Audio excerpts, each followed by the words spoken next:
So, this is the Penthouse Suite 12110, which we're enjoying for a 12 nights European sailing, including the Greek islands. We were lucky enough to secure this suite, cabin, room, whatever you want to call it. I think apartment is the best word, through the move-up process, and more about that some other time. But just take a look around. So this is the main living and dining area. So the lounge to start with, it's amazing. You can entertain in here. We've had 12 people in for drinks. Huge seating area, massive TV, I think it's 70 odd inch, and a sound bar. The only thing is the TV doesn't connect to the sound bar, but you can connect your Spotify account via your mobile phone, have some really nice music. And if you're wanting to cast to the screen, then you need to be an Android user rather than an Apple. Moving on round, we come to the dining area. Dining table that will take 6 people. The butler will bring coffee, tea, room service, whatever you want. You can also have food served from any restaurant on board ship here, but the health warning comes with the fact that it could be cold or cooler by the time it arrives. So you're probably just best going to the specialty restaurants, because within the Penthouse Suite, specialty dining in all the venues is included free of charge. So that's great. However, if you want room service, a lot of it will come from Lumine. I'll put a photo of this somewhere else, but just to take one thing that seems to be not quite right on social media, you can order a gin and tonic, a glass of champagne, a glass of wine by the glass, and your butler will bring it. And they're all listed down there, as well as an enhanced room service menu that includes ribeye steak, sea bass, filet mignon, and all the standard stuff that you get with other suite cabins room service as well. So that's a really good thing. And to make sure you actually find that bit of paper, it's hidden in the grey folder. Moving on around, this is the drinks area. You get a couple of bottles of free spirits, or you could have wine, coffee making facilities, kettle if you like tea. You've got a fridge there stocked with whatever soft drinks and beers you want.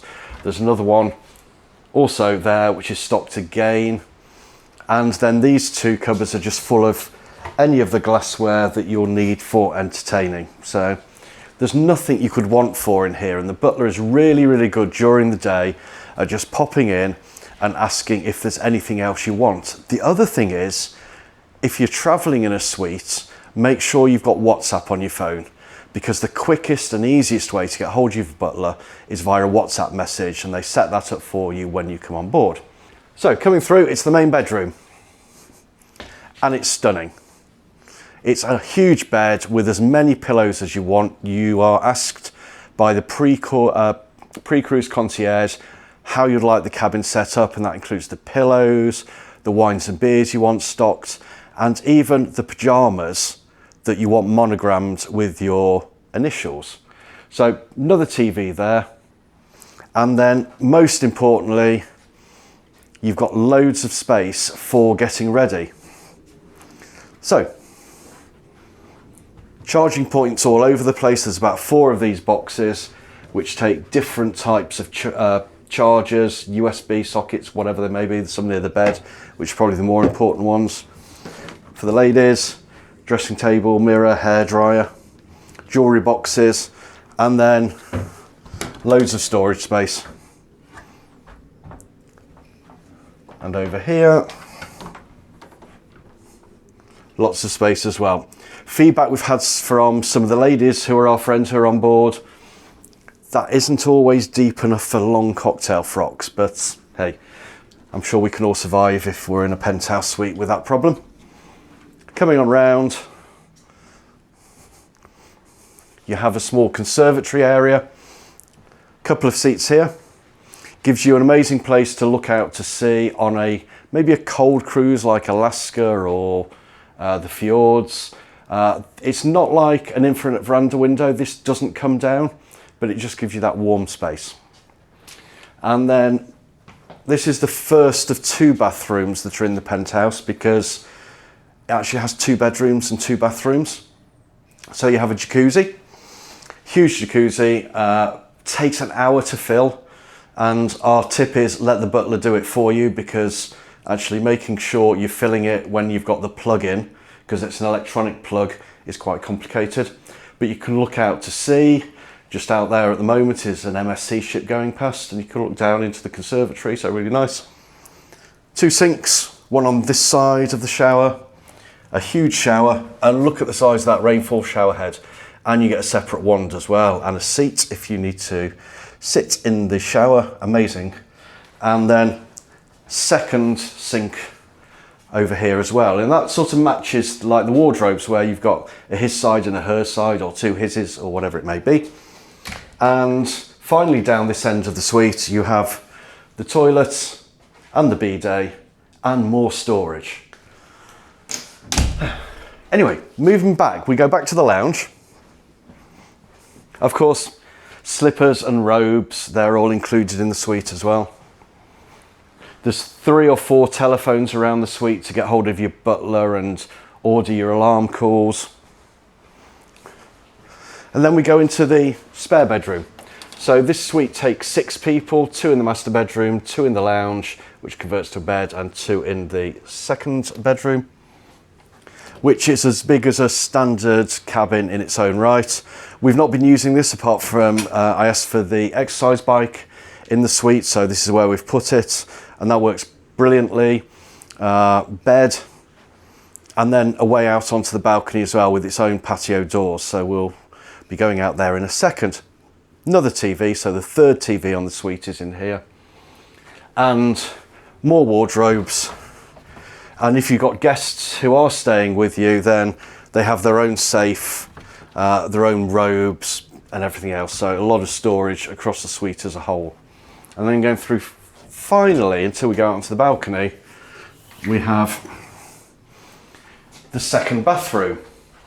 This time the shower is slightly different. It has 2 rainfall flower heads, two wands, and then a sink and a toilet, which takes you then back round into the lounge. So as you can tell, it's a huge suite.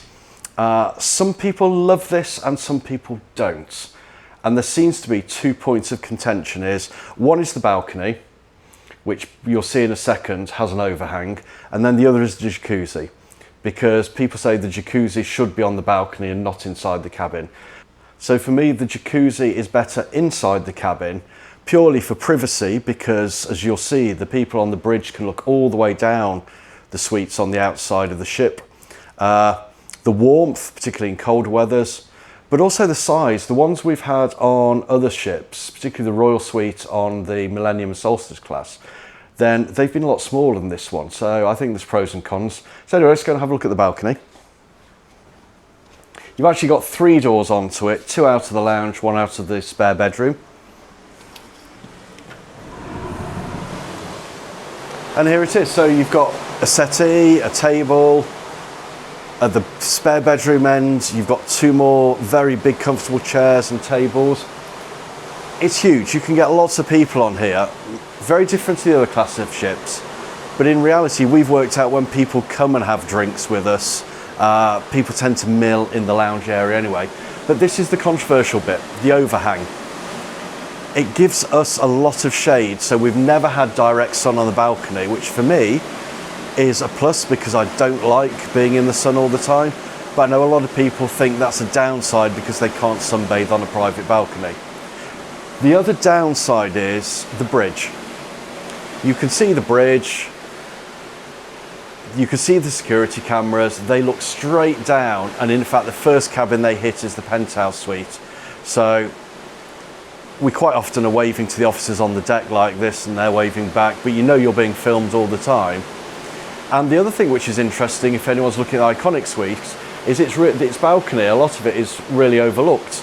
And admittedly, there's a lot that isn't, but it points out and isn't as especially private as it could be. We've just spent 12 nights in the penthouse suite on Celebrity Ascent, and it's been fantastic. The service we have received around this ship has been phenomenal. I don't think it's just because we're in the penthouse, although that clearly helps, but the staff are just so well trained. But the real benefits of the penthouse is they'll always fit you in speciality dining. Getting on board when we started in Civitavecchia, we were escorted on the ship, bypassed all the security queues. There was a special little reception for us even before we dropped our suitcases off. We've had little receptions in the cabin, I think, or suite as people will tell me off for calling it a cabin. We only had up to 12 people, but the butler has been fantastic, providing champagne and canapes, both hot and cold. We've never really had anyone say no to us, even when there was very busy times in some of the specialty restaurants. They always found us a fantastic table. Unlimited laundry is an absolute blessing. We're going home with nothing to wash, all nicely folded and pressed, ready for packing. Unlimited specialty dining, that has been fantastic as well. The only two exclusions to note for that is, because their dining experiences, is dinner on the edge and captain's table. Both are well worth doing, but all have far too much food. But who's saying no? I'd rather have too much than too little. The retreat staff on the sun deck have been fantastic for everyone up there. In the lounge, it's been great.